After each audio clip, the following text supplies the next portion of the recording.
Hello friends, कैसे हो आप सब। मैं सृष्टि आप सभी का अपने इस यूट्यूब चैनल पर स्वागत करती हूँ।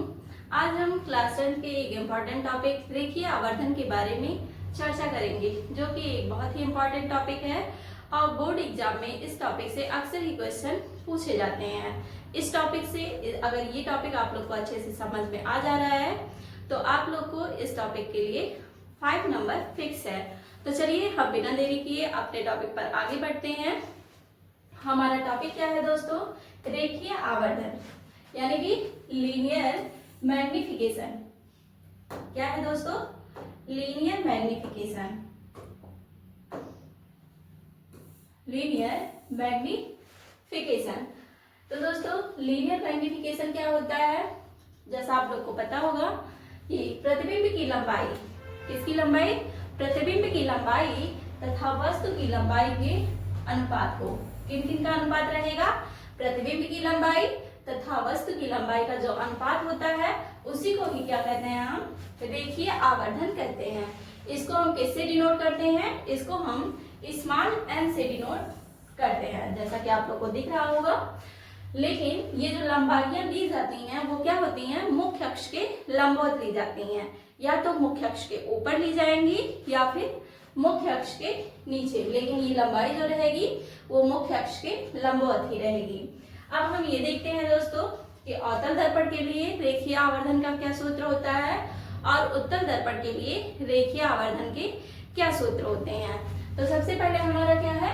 अवतल दर्पण के लिए सबसे पहले हम ये मान लेते हैं, माना कि प्रतिबिंब, जो हमारा प्रतिबिंब है उसका जो साइज है, उसकी लंबाई है वो क्या है?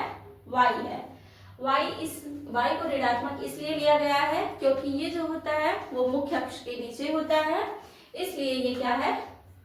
ऋणात्मक चिन्ह के साथ लिया गया है। अगर आप लोग को ये नहीं समझ में आ रहा है, जो ये साइन कन्वेंशन दिया गया है, तो हमने अपने पिछले वीडियो में इसके बारे में बहुत अच्छे से चर्चा की है। आप उस वीडियो पर जा करके उस वीडियो को देखें, जिससे आपको वो टॉपिक और भी अच्छे क्लियर हो सके। तब ये आपको समझ में आएगा कि ये कैसे हो रहा है। वैसे भी हम साथ साथ आपको इसको बताते चलते हैं कि ये कैसे माइनस और प्लस का चिन्ह कैसे लग रहा है। दोस्तों, जो हमारा अवतल दर्पण में प्रतिबिंब होता है वो मुख्य अक्ष के नीचे बनता है, इसलिए ये ऋणात्मक चिन्ह के साथ लिया जाता है। और ये हमारा प्रतिबिंब ओ डैश है, जिसको हम किससे डिनोट कर रहे हैं? व्हाइट डैश से। ठीक है, ये पॉजिटिव इसलिए है क्योंकि ये मुख्य अक्ष के ऊपर होता है, इसलिए ये पॉजिटिव है। PI ये क्या है? दर्पण के ध्रुव से प्रतिबिंब की दूरी है। कहां से? दर्पण के ध्रुव से प्रतिबिंब की दूरी। ये भी ऋणात्मक है क्योंकि ये आपतित किरण की विपरीत दिशा में नापी जाती है। दूसरा हमारा PO जो है वो है दर्पण के ध्रुव से वस्तु की दूरी। ये भी ऋणात्मक चिन्ह के साथ लिया गया है क्योंकि ये भी क्या होता है? जो हमारी आपतित किरण होती है उसकी विपरीत दिशा में इसको नापा जाता है। ठीक है, यहाँ आगे लिखा हुआ है चिन्ह परिपाटी के अनुसार वाई डैश जो है वो धनात्मक है और V, U और Y जो है वो क्या है? ऋणात्मक चिन्ह के साथ लिया गया है।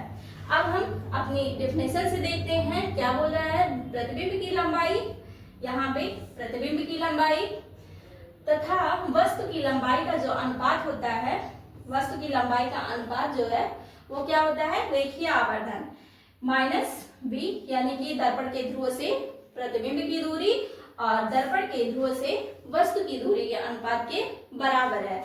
आप लोग को पता है रेखीय आवर्धन का क्या फार्मूला होता है? m equal to y upon y dash.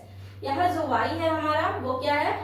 प्रतिबिंब की दूरी है और y डैश जो होता है वो वस्तु की लंबाई है। ठीक है, और ये जो v है ये प्रतिबिंब की दूरी दर्पण के ध्रुव से और u जो है वो वस्तु की दूरी दर्पण के ध्रुव से नापी गई जो है।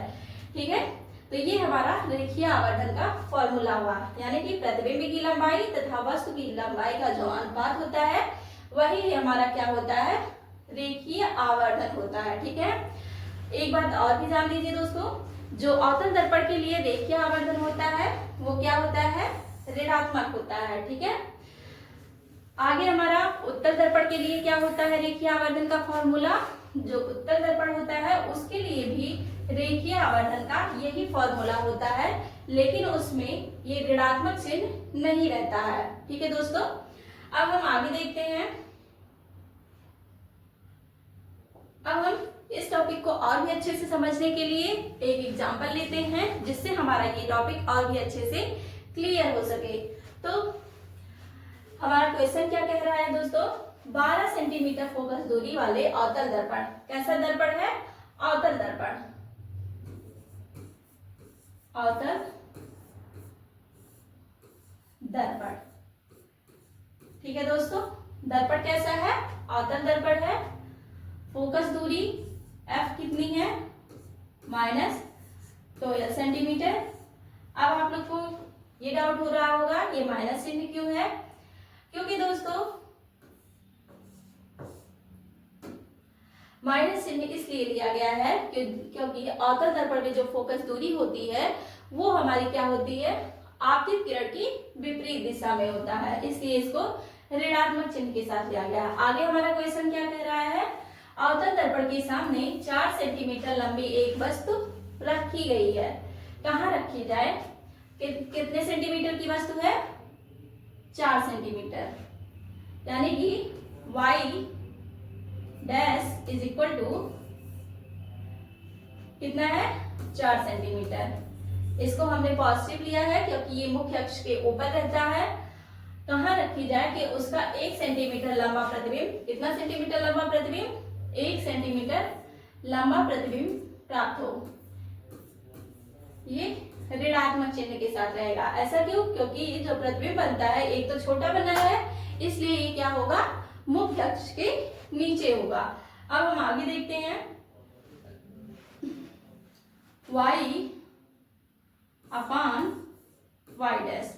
ठीक है, ये इमेज यानी ऑब्जेक्ट की लंबाई है,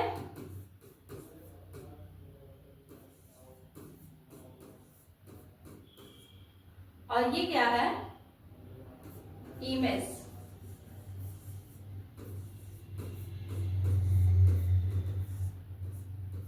ठीक है दोस्तों, अब y अपान y डैश जो होगा -1/4। ठीक है, अब रेखीय आवर्धन के सूत्र से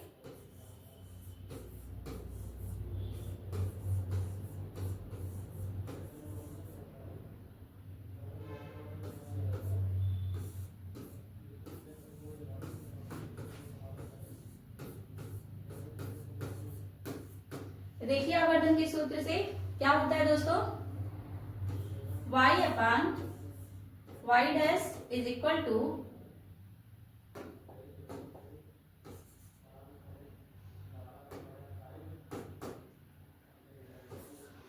v अपान u, वो भी माइनस चिन्ह के साथ।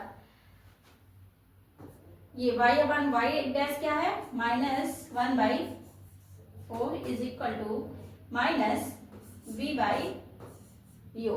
ये हो गया ना दोस्तों। अब माइनस से माइनस कैंसिल हो जाएगा और u इक्वल टू 4v, इसको इक्वेशन फर्स्ट मान लेते हैं। अब हम आगे देखते हैं, आगे हमारा क्या है दोस्तों, हमको u मिल गया, f मिला है, अब हम v का मान फाइंड आउट करेंगे। ठीक है, तो दर्पण के सूत्र से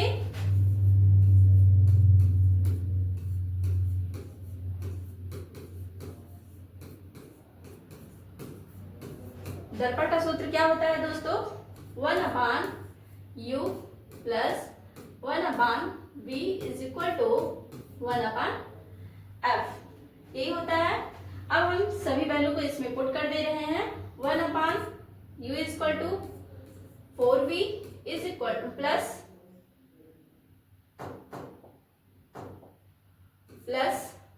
1/v is equal to 1/f की जगह पे 12 है, वो भी माइनस चिन्ह के साथ।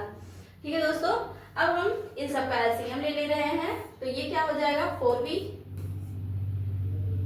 से 4v को डिवाइड करेंगे 1 होगा, 1 प्लस v से v को डिवाइड करेंगे तो ये हो जाएगा 4, को इसमें मल्टीप्लाई करेंगे 1 में तो 4 हो जाएगा। इसके बाद -1/12, ठीक है। अब हम इन दोनों को ऐड करेंगे तो ये हो जाएगा 5/4b इज इक्वल टू -1/12, ठीक है दोस्तों। अब इन दोनों का मल्टीप्लाई कर दीजिए। 4b इज इक्वल टू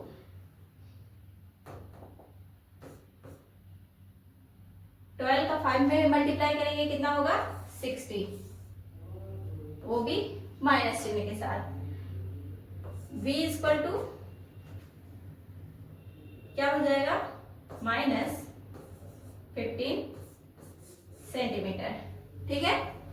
अब हम v का जो वैल्यू है वो इक्वेशन फर्स्ट में रखते हैं। u equal to 4b, u equal to -4 into 15, ये हो गया। इनका मल्टीप्लाई करेंगे तो u इक्वल टू -60 सेंटीमीटर। जैसा कि आप लोग को पता होगा दोस्तों कि जो हमारी दूरियां होती हैं वो ऋणात्मक नहीं होती हैं। ये जो ऋणात्मक चिन्ह दे रहा है इसमें, ये हमारे प्रतिबिंब की प्रकृति को दर्शा रहा है कि ये किस साइड बना हुआ है।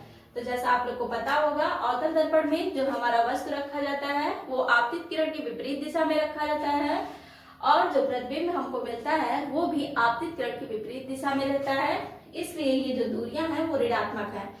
और वैसे जो होता है, दूरियां कभी भी ऋणात्मक नहीं होती हैं। ये जो ऋणात्मक चिन्ह है वो केवल उसकी प्रकृति को दर्शाता है। यहाँ हम लिख दे रहे हैं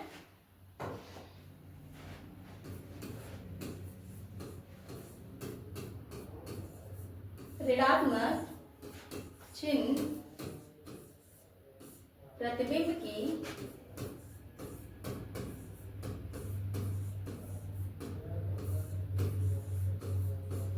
प्रकृति को दर्शाता है। समाप्त होता है। आशा करती हूँ आप लोग को हमारा यह वीडियो पसंद आया होगा। अगर आप लोग को यह वीडियो पसंद आया है तो आप इस वीडियो को लाइक करिए और अपने अन्य दोस्तों के साथ शेयर करिए, जिससे इस टॉपिक का लाभ और भी लोग ले सकें। दोस्तों, प्रकाश की परावर्तन का यह हमारा लास्ट टॉपिक है। इसके बाद जब हम अगले वीडियो में आप लोगों से मिलेंगे तो हम प्रकाश के अपवर्तन के बारे में चर्चा करेंगे। थैंक्स।